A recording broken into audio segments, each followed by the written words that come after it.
Muito bom dia, sejam bem-vindos e bem-vindas às conferências abertas sobre inovação, que assinalam o Dia Mundial da Criatividade e Inovação. Este dia foi definido pelas Nações Unidas em 2018, com o objetivo de sensibilizar para a importância da criatividade e da inovação na solução de problemas. A primeira conferência do dia tem como tema "O amanhã é uma imagem insegura". E para dar início à sessão, convido a senhora Secretária de Estado da Inovação e Modernização Administrativa, a doutora Fátima Fonseca. Senhora Secretária de Estado. Muito bom dia a todas e a todos. Muito obrigada por estarem connosco neste dia, um dia que simbolicamente assinalamos, como referiu a doutora Elsa Bell, para nos juntarmos a este movimento global que assinala a importância da criatividade e da inovação na resposta aos desafios que nos são colocados.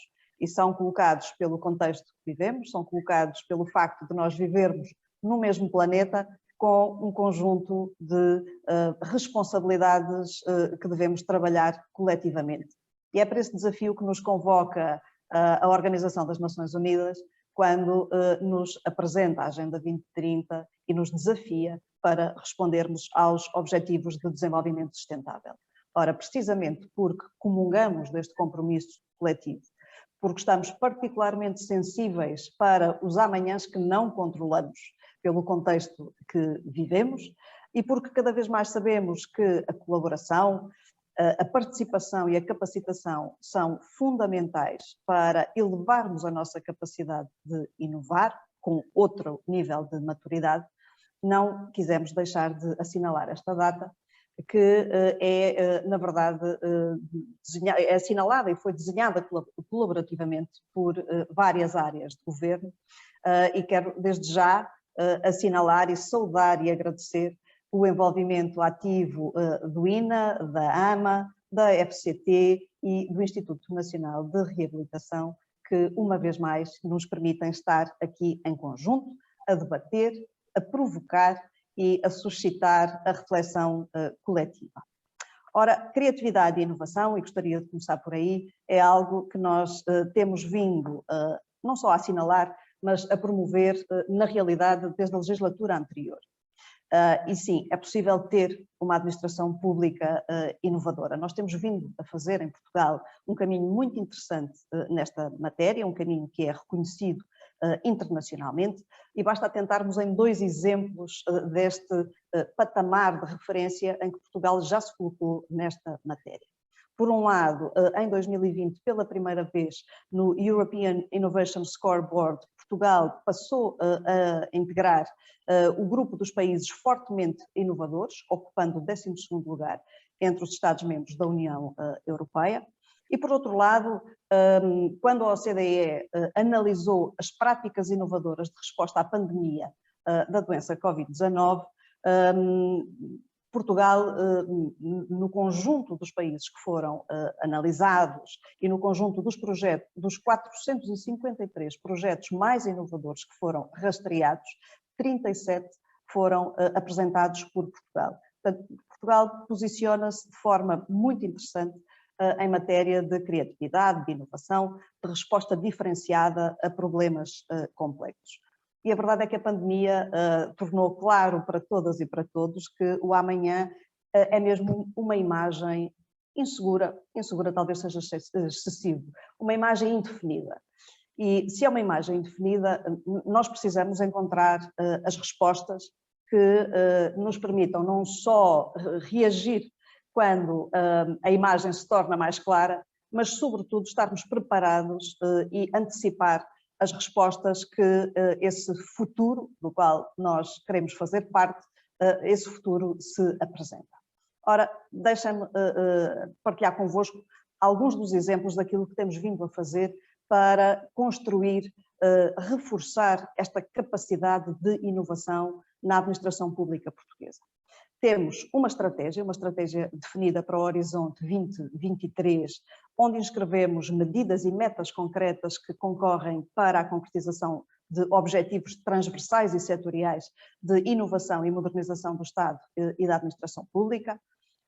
Temos um conjunto de iniciativas de caráter transversal que, através do apoio à inovação, à experimentação, à capacitação, à colaboração, nos últimos 3 anos têm mobilizado cerca de 39 mil pessoas nestas várias dimensões de atuação.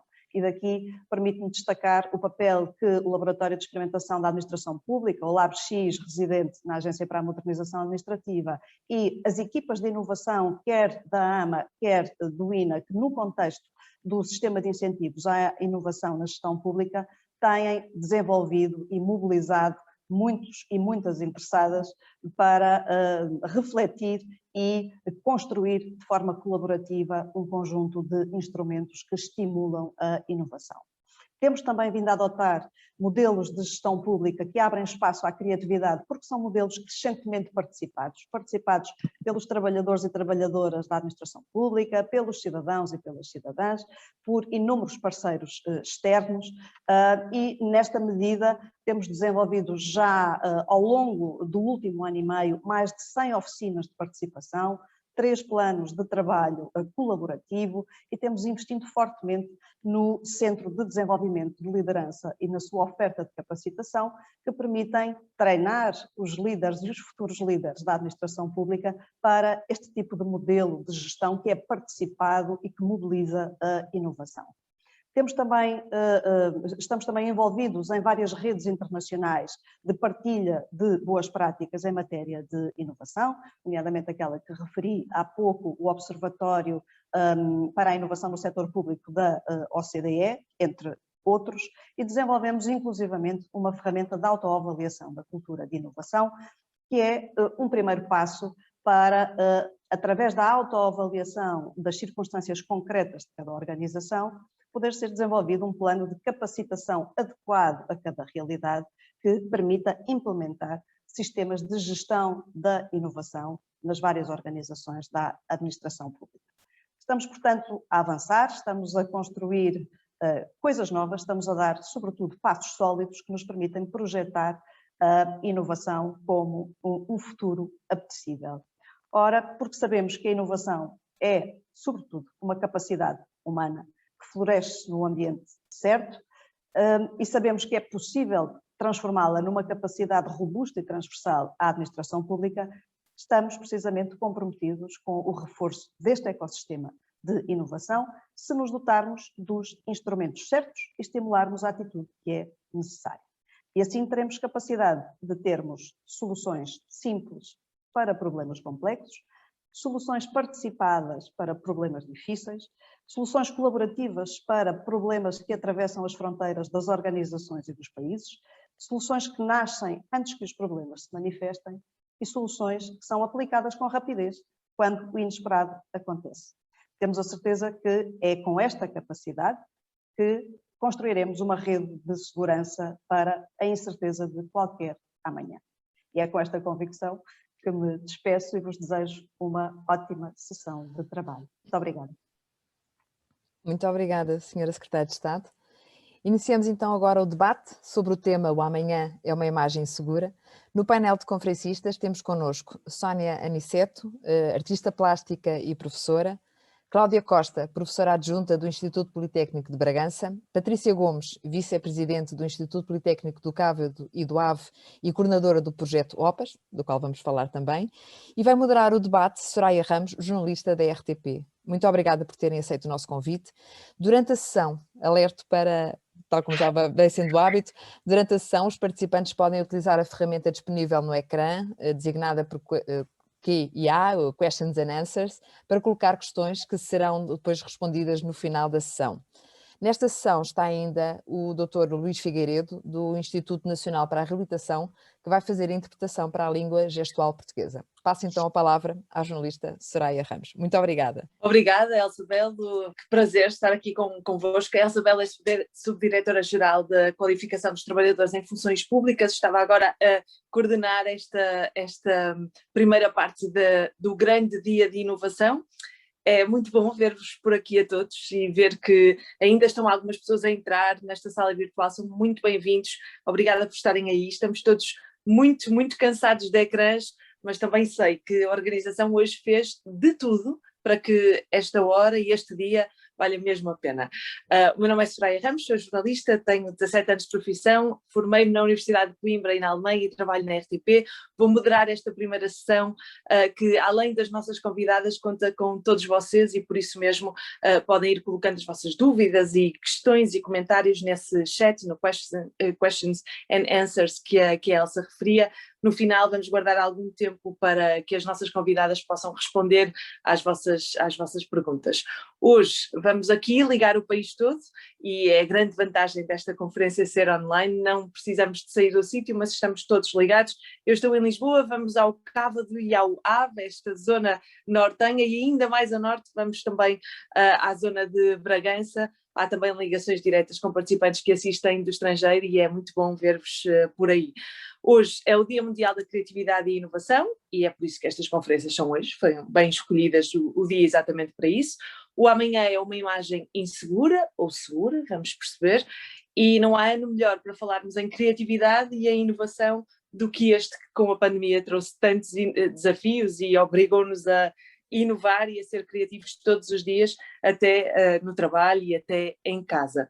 Começamos com a Sónia Aniceto, que é artista plástica e professora, nasceu em Lisboa, licenciou-se em pintura e tapeçaria na Faculdade de Belas Artes de Lisboa, depois da Bolsa de Erasmus, e inovou com certeza com várias residências artísticas e uma pós-graduação na Academia de Belas Artes de Bruxelas, continuou a viver na Bélgica e desenvolveu a carreira artística com colaborações com diversas galerias na Europa e nos Estados Unidos. Agora, continua a eliminar as barreiras entre a pintura e a arte de fibra. O fio é um elemento que faz a ligação entre as diferentes camadas narrativas e aparece como uma necessidade de reconstituição. Ora, se isto não é inovação, não sei muito bem o que é que é. Sónia, bem-vinda. Obrigada pelo convite. Estou a falar-vos realmente aqui de Bruxelas e fico contente de poder falar sobre o que é a criatividade no meu trabalho enquanto artista plástica. E realmente o meu desejo sempre foi de inovar em termos de conceito, mas principalmente em termos de técnica, porque sempre quis criar uma osmose entre estas duas práticas, porque não consegui escolher. Portanto, fui um pouco obrigada a inovar, porque não consegui escolher entre a pintura e a arte do fio, não é? A arte têxtil, e o meu percurso tem sido construído a partir dessa pesquisa, dessa busca incessante para conseguir criar uma linguagem única entre essas duas técnicas. A propósito do tema de hoje, especificamente sobre o amanhã e esta necessidade de inovação, haveria conselhos que deixaria, Sónia, também às pessoas que querem inovar e ser criativos? Às vezes é preciso uma força extra, não é? Sim, é um desafio. A criatividade, bom, no meu ramo, não é? A criatividade é inerente às artes plásticas. Aliás, eu só me dei conta mesmo do que é ser criativo, da importância da criatividade na vida de todos os dias e mesmo como ferramenta para poder afrontar os desafios cotidianos. Só me apercebi da importância desta qualidade quando comecei a dar aulas, porque dando aulas percebi que temos que ser criativos enquanto professor, mesmo sou professora de artes plásticas, mas de qualquer forma não dou aulas só a alunos que vão ser artistas, portanto é uma espécie de abertura à cultura. Enquanto professora professores temos que ser bastante criativos para poder ter a atenção dos alunos, mas também em termos de, enquanto transmissão desta qualidade, de desenvolver esta capacidade de criatividade nos nossos jovens é muito importante. Eu acho que deveria ser quase uma disciplina, né? Uma disciplina no percurso escolar. E por falar em percurso escolar e em professores, vamos fazer uma passagem rapidamente para Bragança, assim, de Bruxelas para Bragança, com a Cláudia Costa, professora adjunta do Instituto Politécnico de Bragança. Vai-nos falar de um projeto de formação de professores com metodologias ativas de aprendizagem, uma plataforma que se chama Démula. Isto não tem nada a ver com Demo, certo? Não. Cláudia, bem-vinda. Muito bom dia a todos e a todas, muito obrigada pelo convite e pelo desafio. A minha experiência com criatividade e a inovação começou especificamente no contexto do setor público, portanto, o desafio para efetivamente, como referiu a nossa Secretária de Estado, inovarmos, e é possível inovar no setor público, mas muito rapidamente, e sendo uma aposta do Instituto Politécnico de Bragança, a internacionalização e a incorporação de metodologias ativas de aprendizagem. Participo neste projeto, temos outros, é verdade, mas este projeto, esta plataforma Demla, é uma excelente ferramenta, um excelente instrumento para estimular a criatividade dos alunos, dos professores, do tecido empresarial, das próprias instituições públicas, neste contexto de encontrar soluções diferentes para problemas de hoje e de amanhã. E, portanto, olhando àquele mote do amanhã é uma imagem insegura ou segura, o que é mais seguro para nós, efetivamente, é que nós não sabemos o dia da manhã e, portanto, temos que estar efetivamente preparados para tudo. Portanto, não podemos cair na rotina, não podemos cair em fazer sempre as mesmas coisas, temos que efetivamente questionar, refletir, debater, estimular a reflexão, o sentido crítico, e esse é o papel que eu vou desempenhando junto dos alunos, dos próprios colegas, porque é um desafio também, e como referiu a Sónia muito bem, para os professores. É muito fácil entrar dentro de uma sala de aula e debitar um conjunto exaustivo de slides, mas isso não estimula em nada o sentido crítico, a reflexão, a autonomia dos alunos e, portanto, este projeto, juntamente com outros que nós temos, que vão neste sentido das metodologias ativas de aprendizagem, é um desafio para nós, professores, porque temos que pensar em formas alternativas para transmitir os conhecimentos, temos que pensar que os alunos devem ser os primeiros também a procurar o conhecimento e nós estamos com um papel de mediador, de intermediário, portanto, o professor deixa de ser a figura principal deste processo para ser o aluno e, portanto, todo o trabalho que nós temos vindo a desenvolver no Instituto Politécnico, nas diversas escolas.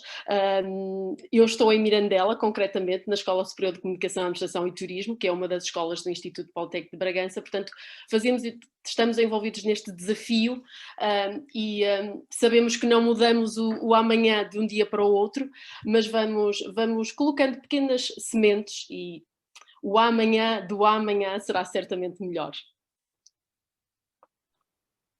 Muito bem, muito obrigada e por essa mensagem também de esperança. Mas, Cláudia, posso perguntar-lhe se, na verdade, olhando para estes desafios, e vocês, professores, têm sempre essa sensação também, estão quase sempre a ser postos em causa até pelos próprios alunos, cada vez mais bem informados, felizmente. Há alguma dica que deixe a alguns colegas também com essa dificuldade de se inovarem todos os dias? Acho que devemos fazer uma avaliação do nosso papel enquanto professores e aquilo que nós queremos transmitir aos nossos alunos e o que é que eles querem ser no futuro. Os alunos, muitas das vezes, quando a gente questiona, então o que é que querem fazer daqui a 2 anos ou 3 quando terminarem o curso? Eles não sabem, porque não são incentivados a pensar sobre isso. E é muito importante estimular o pensamento crítico, a reflexão, o conseguir e saber opinar sobre alguma coisa. E esse é o grande conselho e a grande mensagem, quer para os alunos, quer para nós docentes, que também temos que pensar o nosso papel, porque ser professor não é chegar a uma sala de aula e debitar matéria, é muito mais do que isso. Muito bem. Falando de Bragança, ou melhor dizendo, de Mirandela, e todas as memórias que nos vêm sempre que falamos de Mirandela, não é? Todas as memórias gastronómicas é inevitável. Indo de Mirandela para o Instituto Politécnico do Cávado e do Ave, vamos ouvir a Patrícia Gomes, é vice-presidente deste instituto e coordenadora do projeto OPAS, que é o Observatório Permanente do Sucesso e do Abandono Escolar. OPAS será, na verdade, vamos mesmo lá perceber o que é isto. Patrícia, bem-vinda. Olá, bom dia, olá Soraya, olá a todos os colegas que estão connosco hoje, a todos os participantes, e permitam-me só agradecer ao INA também e à organização pelo convite ao IPCA para aqui estar, é um gosto, porque se nós conseguimos partilhar e ir dando visibilidade também àquilo que são os projetos e que de alguma forma podem realmente trazer esta inovação que hoje comemoramos e já se falou aqui muito hoje, e que efetivamente ninguém tem dúvidas nos dias que decorrem que a inovação é hoje, se quisermos, uma alavanca, um motor para que se possa realmente desenvolver uma sociedade mais justa, mais coesa, não é? E hoje que falamos tanto da recuperação num contexto tão incerto, porque o tema hoje também é o amanhã incerto ou certo, e hoje qualquer tema que vemos ser discutido, a inovação está lá como sendo algo que é fundamental para capacitar e para proporcionar essa recuperação que sabemos que temos agora em mãos, que é um desafio e que todos os agentes, nós, ensino superior, e eu felicito o INA por ter trazido para este painel o ensino superior, onde efetivamente o conhecimento, a ciência tem que estar, não é? E está, obviamente, e tem um papel muito importante nesta capacitação para a inovação. A inovação e, obviamente, a criatividade que lhe está associada. Eu diria, Soraya, se me permites, que nós estamos exatamente num contexto onde somos muito tolerantes ao erro, não é? Eu penso que neste momento todos nós aceitamos que o erro faz parte, e até porque estamos numa altura de muita incerteza. Isso é bom ou mau? É bom se nós conseguirmos perceber as oportunidades que podem vir deste contexto para termos um amanhã mais certo. É óbvio que todos nós gostamos de atuar com mais certezas e está-nos muito mais confiança, mas a incerteza e o contexto que estamos a viver hoje é realmente um momento oportuno para inovarmos, porque é a tal situação de que o erro é muito mais, estamos todos muito mais tolerantes e, portanto, vamos inovar, aproveitar todas as oportunidades que temos, e elas são já bastantes, as que estão à vista e outras que virão com certeza, e tirar partido dessas oportunidades para inovarmos e ajudarmos realmente a sociedade neste processo de recuperação e desenvolvimento também sustentável, chamando já para aqui também esta agenda que é um desafio para todos do desenvolvimento sustentável, que é realmente todos juntos, cada um no seu papel, mas fazermos aquilo que nos compete a cada um para contribuirmos para essa recuperação, para esse desafio que é termos uma sociedade mais justa, mais coesa. E aqui a educação, o ensino superior, a ciência, a investigação, todos eles estão alinhados nesse objetivo. E agora focando-me em concreto, porque também não me quero tanto sair do tema para o qual aqui estou, que é as topas. E porquê é que este OPAS? O que é este observatório? É um OPAS, portanto, é um observatório, o IPCA, e não só o IPCA, obviamente que isto surge numa estratégia nacional e mesmo a nível da Europa, como sabem, há objetivos que estão definidos e metas a atingir para 2030 no que concerne àquilo que é a qualificação superior dos portugueses, e o Governo tem um contrato também assinado com as instituições de ensino superior com vista à concretização dessas metas, que é qualificarmos mais portugueses, quer jovens, quer população ativa também. E, portanto, este é um desafio enorme que nós temos em mãos, que é contribuir para esse objetivo, que em último recurso tem um impacto societal enorme. Nós sabemos hoje que cada estudante que abandona tem um prejuízo tremendo para a sociedade. E, portanto, este é um desafio, é um problema que está já identificado há muito tempo. O IPCA vinha já desde alguns anos a trabalhar neste assunto, e aquilo que nós sentimos, Soraya, é que efetivamente nós atuamos sempre de forma muito reativa. Portanto, quando nós sinalizamos ou quando percebemos que um estudante efetivamente, por algum motivo, por algum problema, e eles são de facto diversos, são vários esses problemas, o problema já aconteceu, nós já temos muito pouca capacidade para tentar mudar, não é? E causar... Qual seria a solução? Pronto, a solução, e nós tínhamos vindo a identificar já desde algum tempo a necessidade de termos realmente um modelo. E lá está agora a associar aqui a inteligência artificial, a ciência dos dados, a transformação digital que é estratégica e que tanto temos falado, e a administração pública aqui em particular, obviamente tem vindo a dar passos largos nesta área, e quando em 2019 vimos portanto, o lançamento de um aviso com a oportunidade de financiamento para a administração pública, em que alinhávamos aqui a transformação digital com a inteligência artificial e a ciência dos dados, e tendo o IPCA também um centro de investigação financiado pela FCT recentemente, portanto no âmbito deste último processo de avaliação, em que foi, portanto, acreditado e avaliado como muito bom, e sendo um centro de investigação da área da inteligência artificial, reunimos aqui uma equipa, portanto, com diferentes áreas de especialização e, portanto, preparamos um projeto que visa precisamente tentar criarmos aqui um modelo preditivo, com base num conjunto de dados, portanto, que são trabalhados de forma científica e que nos vai quase criar aqui um cluster, portanto, uma categorização daquilo que são as principais características que pode levar ao abandono ou ao insucesso académico de um estudante. A ideia é antever esse abandono escolar antes mesmo dele acontecer, é isso? Exatamente. Claro que aqui, e tendo em conta toda a preocupação que temos de ter com a proteção dos dados, porque por vezes podem haver alguns dados sensíveis e a questão dos estudantes perceberem que tudo isto é feito no sentido de beneficiar o seu percurso académico e a concretização do seu curso, quase que um estudante, quando entra na instituição, com as suas características, com o seu perfil, nós quase que já podemos, o modelo já sinaliza que pode haver ali um potencial problema de insucesso ou de abandono, e portanto depois há toda uma estrutura institucional que está alavancada neste projeto, há um gabinete próprio que depois, portanto, analisará essa sinalização que é feita pelo modelo e depois já ativa os vários mecanismos no sentido de ser uma atuação preventiva e não reativa. Portanto, acho que é um projeto que tem aqui um cariz de inovação muito interessante para a administração pública, para o setor do ensino superior em particular, mas com um impacto societal enorme naquilo que é a educação dos portugueses e a formação superior.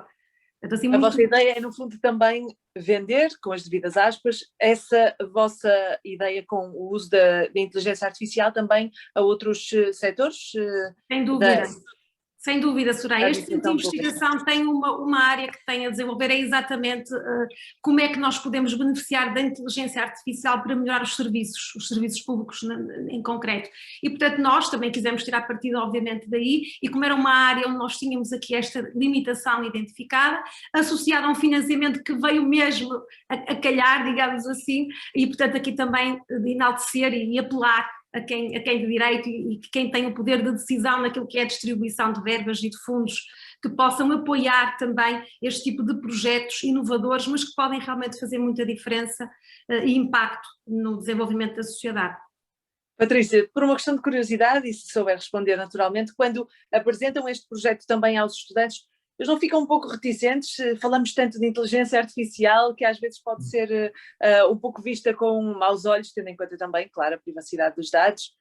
Olha, Soraya, nós, como eu estava a dizer há bocadinho, nós já há alguns anos que temos vindo a fazer um trabalho, portanto, eu penso que este projeto vai nos trazer aqui, obviamente, uma capacidade diferente de atuação, como é óbvio. Nós neste momento estamos ainda numa fase, portanto, de fechar o modelo para começar a testar e ver o que é que ele nos diz, e a fase seguinte será precisamente começar esta comunicação interna com os vários intervenientes, seja diretores de curso, sejam os vários órgãos e dirigentes e sejam os próprios estudantes. De todo modo, ao longo do percurso, os estudantes vão se apercebendo que há dados que lhes são pedidos, já há informação que vamos recolhendo e há contactos que são feitos, portanto nós já estamos a fazer esse trabalho há algum tempo. E há alguns receios, algumas reticências ou não? Não, eu penso que, e repare, nós não podemos esquecer que estamos a viver um período particular em que este pode ser realmente um problema que está a crescer, não é? Devido a toda a dificuldade socioeconómica e, portanto, as dificuldades de diminuição de rendimentos que temos tido também por força da pandemia, temos aqui um risco acrescido naquilo que pode ser o potencial abandono este ano letivo e no próximo, e portanto nós nos contactos que temos vindo a efetuar, sentimos que por vezes este contacto até é ali uma esperança, ou seja, não estamos a sentir essa possível resistência que poderia existir, mas sim, olha, a minha instituição está a olhar para mim, ou seja, eu não estou sozinho, há interesse em que eu de facto tenha sucesso e consiga continuar, e portanto isso também nos dá aqui mais força para perceber que o caminho está certo e realmente é para continuar. Boa, muito obrigada. Sónia, gostava de perguntar, considerando exatamente este cenário tão diferente que todos vivemos, se de facto também se nota um abandono no interesse das artes, também porque não é dos setores muitas vezes considerado essencial, com tudo o que isso implica para a vossa área e a cultura em geral. Portanto, com tudo isto, nota-se algum abandono, algum desinteresse ou até uma necessidade de algumas pessoas irem arriscando outro tipo de amanhã? Abandono, não sei. Interesse, eu acho que continua a haver. Está a ser bastante longo, porque nós, pronto, aqui já estamos sem teatro e sem espetáculos desde outubro. Portanto, já está a ser muito, muito longo. O que eu noto cá em Portugal também, só ontem é que retomaram segunda é que retomaram também os eventos culturais com muitas restrições e há inclusive hoje em vários pontos do país algumas manifestações do setor da cultura que têm-se sentido um pouco esquecidos. O que lhe perguntava é, tendo em conta também a sua área e a experiência enquanto professora, se vai notando que os próprios alunos e as pessoas vão pensando também numa espécie de plano B, considerando também diminuição de rendimentos, eventualmente? Não, nesse aspecto não. Tem havido também muita pesquisa para tentar chegar ao público de outras formas, que não seja a forma habitual, não é? de presença, mas desde eu noto é que as pessoas estão mesmo à espera que volte a haver este retorno do espetáculo. É claro que quando penso no público mais desfavorizado que eu tenho na minha escola, isso já começa a ser problemático, porque nós não podemos, quase praticamente há um ano, não podemos fazer uma visita escolar, não podemos ir acompanhar os nossos alunos a espetáculos, e isso, com um público menos favorecido, vai ser complicado para retomar este hábito, porque vão ser praticamente 2 anos e alunos que vão sair agora no 12º ano passaram 2 anos sem ter essa possibilidade, porque eles, por eles próprios e nas condições familiares nas quais vivem, não têm esse hábito de o fazer e de qualquer forma teatro não existe já há quase há um ano, portanto, claro. E tenho receio que seja uma situação que fique, que não retome. É difícil reverter, não é? É. Tendo em conta o tema e a inovação e a criatividade que hoje está presente nestas conversas online, gostava de lhe perguntar, Sónia, aqui em Portugal houve no setor cultural muitas tentativas de inovação, até usando os meios digitais, aí também se notou, é isso que vai aconselhando também? Sim, houve muitas tentativas, mas o sucesso não é espetacular, portanto não podemos falar de um grande sucesso, porque as artes do espetáculo é complicado com a digitalização, com a distância. O que tem havido cada vez mais são formas específicas com menos artistas que se passam no exterior, que podem observar as medidas de segurança. Isso tem havido cada vez mais tentativas, que nós chamamos aqui a try-out de espetáculos, aos quais já tenho participado em alguns, e tem havido inovação nesse sentido, sim, um pouco. Muito bem, o que se vai sentir também é que é difícil depois ter algum retorno económico, não é? Porque as pessoas estão um pouco habituadas a pagar por conteúdos online e também a reconhecer essa necessidade. Cláudia, e do ponto de vista do ensino, foi grande a inovação também? Tiveram que reinventar em muitos momentos. Podemos dar alguns exemplos disso, também para que às vezes com os vossos exemplos eventualmente outras pessoas que estejam a assistir de outras áreas e que vão de certeza pôr as suas perguntas, estamos a contar com isso, pôr as vossas perguntas no chat, no question and answers, portanto, essas pessoas de outras áreas possam até tirar alguns exemplos de vocês darem aulas tanto tempo online ao ensino superior, que só retomou também agora na segunda-feira. A pergunta é para mim ou para a Cláudia? Não percebi. Era para a Cláudia. Mas é transversal, naturalmente. Como a Sónia estava a responder, eu estava a deixar responder. O processo de aprendizagem a partir de uma sala Zoom, confesso, eu particularmente não acho assim tão inovador quanto isso. Durante um curto espaço de tempo consegue-se tolerar, mas num longo período de tempo como nós tivemos, torna-se muito difícil. Não é pela dificuldade em si de transmitir e debater o tema, a temática, o conteúdo teórico. O que eu acho que falta mesmo é o contacto, a presença numa sala de aula, a interação. Portanto, o convívio social, efetivamente, eu acho que aqui é a parte mais penalizada. Foi todo um processo de adaptação. Certamente, algumas pessoas foram muito mais bem-sucedidas porque conseguiram inovar e através de um processo de criatividade conseguir encontrar soluções muito interessantes e que até sejam merecedoras de partilha. Mas para outras situações de facto é muito difícil. Exigiu muito da nossa parte enquanto professores, porque repensar todo o processo, muitos professores ficaram preocupados com a questão da avaliação, como é que iriam fazer uma avaliação não estando numa sala de aula. Portanto, aquilo que nós estamos habituados e que conhecemos como certo, quando colocado em questão, é muito difícil nós reagirmos. Portanto, é a nossa natural resistência a essa evolução, a essa mudança. E da parte dos alunos, o facto de não haver aquele contacto diário dentro de uma sala de aula, aquela relação presencial, dificultam muito também. Os alunos estão cansados. Não somos só nós, docentes, professores, que estamos cansados deste processo todo, eles próprios também estão cansados. Mas ainda assim eu acho que nós podemos tirar e devemos tirar coisas positivas de todo este processo.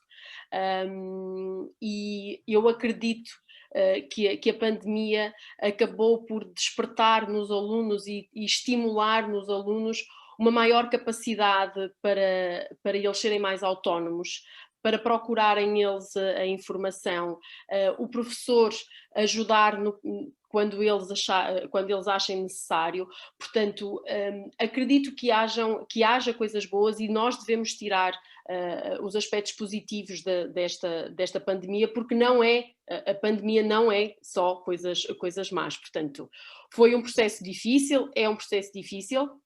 Enganem-se se alguém jamais pensaria que isto nunca iria acontecer. Nós, por acaso, no Démola e no processo que vamos trabalhando, e trabalhamos com ferramentas que já fazem alguma previsão daquilo que pode ser o amanhã, e de facto uma pandemia global, e desculpem a redundância, não é? Pandemia já pressupõe que seja global, não é? Uma pandemia global já estava prevista como algo que poderia acontecer e infelizmente aconteceu, e portanto exige a todos nós a capacidade para conseguir se adaptar e olhar numa perspectiva positiva. Temos sempre tendência para olhar para o copo meio vazio, mas devemos olhar para o copo meio cheio e aproveitar as vantagens daí inerentes. Cláudia, retiro daqui uma notícia. Na verdade, não começou tudo em Wuhan, afinal, na China, começou aí. Vocês já previram tudo e não contaram a ninguém. Era um segredo, não é? Efetivamente são ferramentas que nós usamos para os alunos trabalharem os desafios. E há algum truque que podem dizer? Quer dizer, então, se previam de alguma forma que isto pudesse acontecer, havia algum truque para se aprender melhor e passar conhecimento? Eu acho que o truque é efetivamente sempre questionar, sempre debater, sempre perguntar, porque nós estamos aqui a conversar e a ideia não é passar mensagens verdadeiras e absolutas, é estimular, colocar um bichinho para, ok, porque é que eu faço assim? Porque é que eu não poderei fazer de outra forma? Porque é que eu não poderia fazer algo diferente? Porque efetivamente se nós caímos sempre naquela rotina de fazer as coisas da mesma forma, e entramos às 8 ou às 9, para quem tem horário de entrar, faz o seu trabalho de forma muito certinha, muito direitinha, com aquele esquema, aquele cronograma, sai ao final do dia, assim sucessivamente todos os dias, vários anos. Qual é a essência, não é? Que aborrecido, não é? Que aborrecido. Exatamente, portanto, coisas novas, desafios novos, sempre pensar, open mind, mente aberta. O céu, como se costuma dizer, é o limite, e se calhar aqui nem é, porque efetivamente podemos pensar tudo e mais alguma coisa. Cláudia, é também, obrigada Cláudia, Patrícia também é assim, do outro lado, de outro Politécnico. Acredito que houve muitos desafios também para vocês e para os alunos, tendo em conta que todas as aulas foram adaptadas, mas há assim também muito debate, é isso que vocês incentivam? Na verdade. Na verdade, como dizia a Cláudia, as verdades nunca são muito certas, não é? Mas aquilo que se passa, Soraya, e é obviamente, a Cláudia partilhou aqui um projeto, já agora deixa-me só partilhar, Cláudia. Este demo, no fundo, e embora realmente Bragança teve aqui uma visão e iniciou esta plataforma como algo inovador e que poderia realmente fazer a diferença no processo de ensino e aprendizagem, portanto, muito mais aplicado e abrangendo metodologias ativas. Ele acabou depois por ser generalizado também ao sistema politécnico como um todo. Lá está uma boa prática em que a inovação acaba por depois ser também estendida, e neste momento o projeto está a decorrer a nível nacional e, portanto, aqui o IPCA já está também a aplicar, e estamos no primeiro período agora neste momento com esta aplicação desta nova metodologia. Ainda não conseguimos avaliar impactos, se quisermos, mas estamos muito otimistas e realmente eu acho que os nossos estudantes têm uma capacidade de adaptação que acaba por nos surpreender. Ou seja, apesar da pandemia, e nós há um ano atrás, efetivamente, quando tudo foi feito de um momento para o outro, sem que ninguém prevesse, Cláudia, pelo menos nós, a verdade é que tivemos que ajustar tudo, mas aquilo que nós sentimos é que tudo acabou por correr tão bem que nos surpreendemos, os estudantes surpreenderam-nos. Claro que nem tudo é perfeito, não, temos problemas, há situações que ainda estão a ser resolvidas hoje, quase um ano após a pandemia, mas o processo de aprendizagem... Correu menos bem, se posso perguntar, Patrícia. Houve, de certeza, cenários que não correu muito bem, houve coisas que digitalmente falharam e aulas que ficaram comprometidas, mas além dessas pequeninas coisas que foram com certeza afinadas, e todos nós acabamos por conhecer a casa uns dos outros e as salas de uma forma diferente, as paredes uns dos outros, mas além disso, o que é que correu menos bem e que agora já pode ser ultrapassado? Sim, Soraya, repara, o IPCA já tinha ensino à distância, nós já tínhamos um curso desde 2012, 2013 que estava acreditado de raiz como sendo à distância, e isso foi para nós um fator absolutamente essencial, porque, ou seja, nós tínhamos uma unidade que foi trabalhando o ensino à distância para esse curso desde já há alguns anos, e depois, através de uma formação que foi feita com colegas mais experientes para todos os colegas, as coisas acabaram por acontecer e nós passamos para o ensino à distância no dia seguinte, e portanto isto foi quase uma semana de adaptação e as aulas estavam a funcionar a 100%. Agora, eu acho que acima de tudo o que foi mais difícil foi gerir expectativas. Eram estudantes internacionais que tinham acabado de chegar ao nosso país e que de repente tinham que voltar à origem ou estavam cá muito sozinhos e nós pouco apoio lhes poderíamos dar. Foi quase ter que providenciar refeições para entregar em casa de alguns estudantes mais carenciados. Portanto, eu acho que acima de tudo as expectativas de quem estava a entrar no ensino superior, repara, os alunos que estavam a entrar no primeiro ano, é aquele ano, é o ano em que somos caloiros, é o ano em que queremos viver a academia, em que queremos perceber o que é este mundo tão diferente que nos foram falando ao longo da nossa vida, e agora chegamos aqui, então mandam-nos para casa. Perderam a parte do convívio toda, não é? É tudo, eu acho que lidar com todas estas expectativas, nós que estamos numa instituição de ensino superior e sabemos que há este mundo, é muito difícil lidar com isto e, portanto, para além, obviamente, daquilo que possa ser depois o cansaço de professores, de alunos, estudantes a queixarem-se um pouco de que a carga de trabalho era excessiva, portanto, os professores quiseram manter, obviamente, no ensino à distância o rigor, o nível de exigência, as avaliações contínuas, portanto, se calhar aumentou até a carga de trabalhos, as datas para a apresentação foram mais apertadas, portanto, sentimos também um bocadinho por aí, mas eu acho que isso tudo, pronto, faz parte de todo um processo e as coisas foram-se agilizando.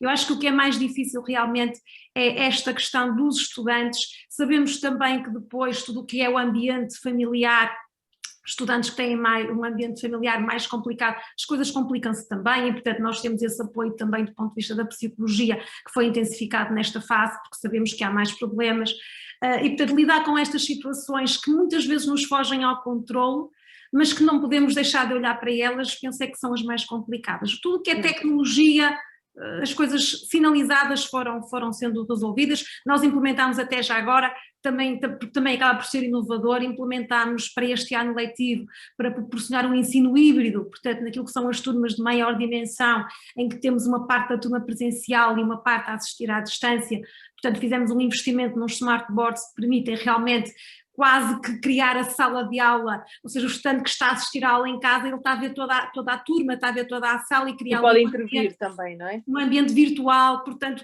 que acaba por ser muito mais próximo. Isso já foi um acrescento, se quisermos, uma mais-valia que fizemos para este ano letivo e que não estávamos preparados, obviamente, há um ano atrás, porque não estávamos a contar com isso.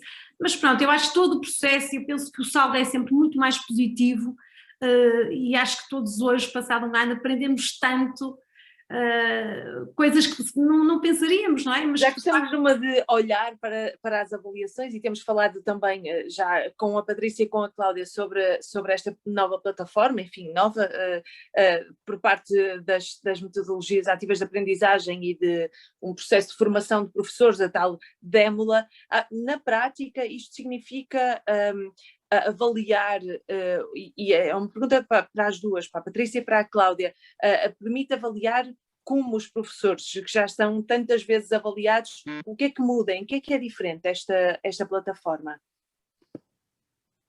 Posso ser eu, Patrícia? Podes, claro. Aquilo que o recurso às metodologias ativas de aprendizagem proporcionam é o repensar o papel do professor e transformar o aluno, o papel central dentro de uma sala de aula. Não é uma atitude em que o professor está numa sala de aula e passa o conteúdo e o aluno recebe esse conteúdo e simplesmente ou está preocupado a passar para o papel ou está atento e não há ali uma oportunidade para debater, para discutir, para refletir, para questionar. Nós estamos assim ensinados e foi assim que nós aprendemos, a maior parte das pessoas que estão nesta sala virtual. Um ensino puramente tradicional, em que sempre que entrávamos na sala de aula o professor tinha aquela figura de respeito a algo ou alguém numa posição muito superior. Não é que isso agora não seja verdade, porque tem que haver respeito, é verdade, nós na sala de aula somos o professor, mas dar a oportunidade ao aluno, o aluno é alguém com capacidade para argumentar, para discutir, para perguntar e estimular isso E como é que é feita a avaliação propriamente? É o aluno que avalia, é o professor que avalia, são os colegas? A avaliação, Soraya, é outro dos desafios que nós temos aqui que aos poucos irem mudando, porque a avaliação não é, de certa forma, aquela avaliação que nós estamos habituados a que seja uma avaliação por um exame de 100%. Como é que nós vamos criar aqui formas diferentes de avaliar o aluno? Vamos avaliá-lo pelos projetos, pela capacidade que ele tem para argumentar e expor um conteúdo ou uma temática, desafiá-lo a investigar aquele assunto numa determinada empresa, numa determinada instituição pública, seja uma Câmara Municipal, uma junta de freguesia ou uma comunidade intermunicipal ou até uma instituição de ensino superior, portanto, algo muito mais aplicado ao contexto. E deixem-me só referir uma coisa que se calhar ficou mal, a mensagem ficou um bocadinho não corretamente interpretada. Nós no Démula, quando trabalhamos com ferramentas, trabalhamos com algumas ferramentas de algumas empresas que fazem prospecção do mercado e analisam a criatividade. E de facto é muito interessante, há um mapa que eu depois posso partilhar convosco, que é este mapa das megas tendências de 2017 até 2030, onde efetivamente faz lá referência a um broker que poderá ser, como poderá ser uma guerra entre os Estados Unidos e a Rússia.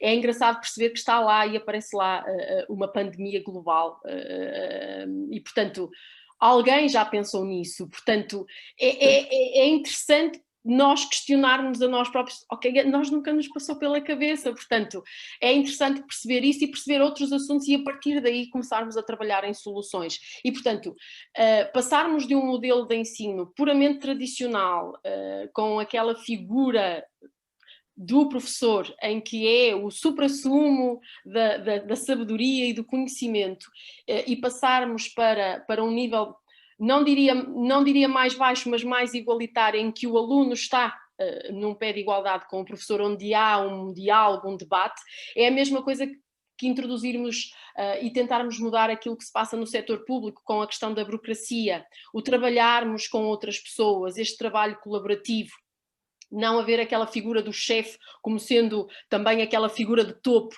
haver partilha de informação, trabalho em equipa, portanto, estarem todos a rumar para o mesmo lado. Isso é muito importante. Isso mesmo. E muito acho obrigada. Que... Muito obrigada, Cláudia. Gostava de sintetizar apenas algumas ideias que fui registando aqui para relacionadas naturalmente com o nosso tema e a seguir passamos já para as perguntas e já são várias. A Secretária de Estado começou, e está quase uma hora, começou por dizer que é possível ter uma administração pública inovadora. Ora, se ela diz, só depende mesmo de nós, não é? Porque por ele já pode ser. E ela dizia também que o amanhã, mais do que uma imagem insegura, como era o nosso tema, é uma imagem indefinida. E isso já sabemos que houve quem previsse, mas também não disse nada, não é, Cláudia? Mas pronto, fica registado. A Sónia Aniceto confessou que a inovação e a criatividade para ela foi logo desafiada no momento em que entrou numa sala de aula, que grande desafio diário, acredito. A Cláudia disse que o que é mais seguro é que não sabemos o dia de amanhã e que por isso temos mesmo de estar preparados para tudo. Parece fácil, acredito que não é. E a Patrícia Gomes disse que muitas vezes atuamos muito de forma reativa e que a solução passaria por antever, neste caso, o abandono escolar e usar até a inteligência artificial. Isto promete. E como promete, também vou passar a palavra à Elsa Bela, Subdiretora-Geral de Qualificação dos Trabalhadores em Funções Públicas, para nos fazer aqui um resumo de todas estas perguntas, para que as nossas convidadas ainda possam esclarecer algumas das questões das pessoas que estão a assistir. Agradeço-vos imenso e um beijinho grande para todos. Muito obrigada, Soraya. Foram muitas as questões que foram colocadas, que foram surgindo ao longo do debate, que faz parte também destes processos de ouvir e suscitar aqui algumas questões. Não conseguimos responder a todas, que são muitas, ainda bem, é sinal que o debate ativou aqui o questionarmos sobre estas temáticas. Eu vou colocar aqui algumas questões. A primeira é colocada pelo Nuno Miguel Alves da Costa Silva. Relativamente à análise que foi feita relativamente à inteligência artificial, poderá ser implementada noutras áreas e que permitam, por antecipação, extrapolar possíveis resultados, permitindo então tomar as decisões concretas? Esta é uma questão colocada.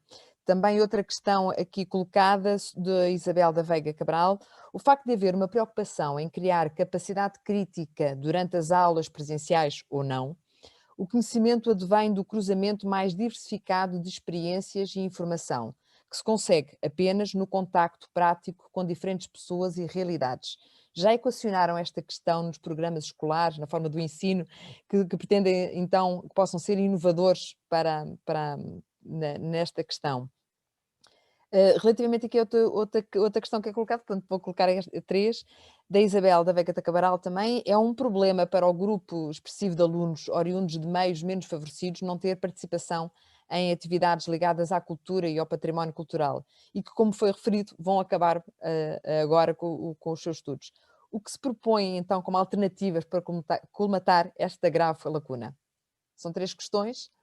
Soraya, devolvo para si a moderação e esta distribuição por estas questões que foram colocadas pelo nosso público. Obrigada. Obrigada aos elementos que também fazem parte desta conferência e que são essenciais para que a façamos, que são quem pôs as questões. Gostava de apelar ao vosso poder de síntese e, acima de tudo, para tentarmos perceber exatamente aquilo que foi perguntado. Cláudia?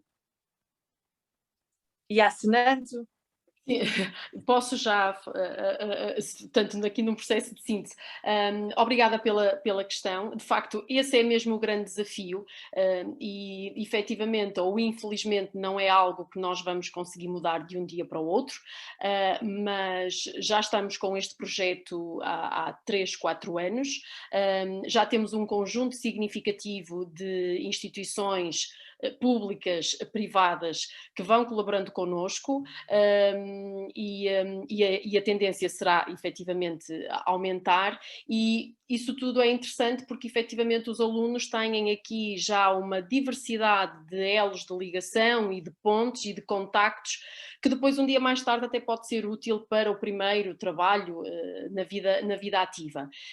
E portanto, este processo de transformarmos e passarmos um ensino tradicional para um processo mais ativo, mais dinâmico, exige muito de muitos, exige muito de nós docentes, porque temos que mudar a roupagem, exige muito dos alunos porque passam a ser um elemento muito importante e exigem muito também das instituições, da instituição de ensino superior, e portanto não é algo que nós vamos conseguir que todos comprem o bilhete e viajem connosco, não é? Mas é um processo para fazer de forma gradual e portanto há essa preocupação efetiva de estabelecer sempre que possível contacto com o exterior, porque é isso que vai dar a experiência aos alunos e criar neles este espírito tão crítico que assim se pretende que seja. Está sem som, Soraya. Espetáculo. Estava a tentar que lessem nos lábios, que é uma qualidade ótima que o Luís tem de certeza, mas que nem todos temos, não é? Portanto, muito obrigada pelo poder de síntese. Sónia, gostava de lhe passar a palavra para responder então às perguntas. Também agora está uma nova tentativa. Sim, eu estou completamente de acordo com o facto que as colaborações com o exterior são muito importantes, mesmo no ensino secundário. E é uma experiência que nós temos bastante aqui, com intervenções de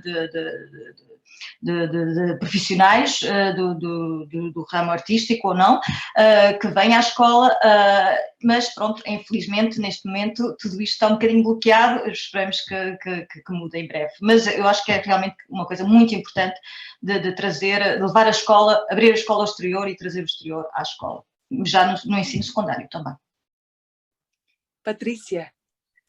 Obrigada, Soraya. Vou tentar ser muito rápida. A primeira questão do Nuno, muito concreta, e eu até agradeço porque permite-me só aqui dar esta nuance de que a linha da saúde, porque o Nuno coloca a questão particularmente no setor da saúde, é de facto uma das áreas que o nosso centro de investigação tem trabalhado até mais, no sentido em que há todo um conjunto de projetos já alinhados com entidades, portanto concretamente para estudar soluções tecnológicas e preditivas, lá está, também aliando aqui a inteligência artificial, no sentido de apoiar a decisão médica, muitas vezes reduzindo a invasão que tem que ser feita sobre o paciente e tomando uma decisão muito mais correta e, portanto, é apenas um dos exemplos também onde a IA pode e deve realmente fazer a diferença e eu não tenho dúvidas que qualquer setor de atividade poderá certamente tirar partido e muitas oportunidades poderão surgir da inteligência artificial. Portanto, a educação foi um exemplo aqui focado hoje,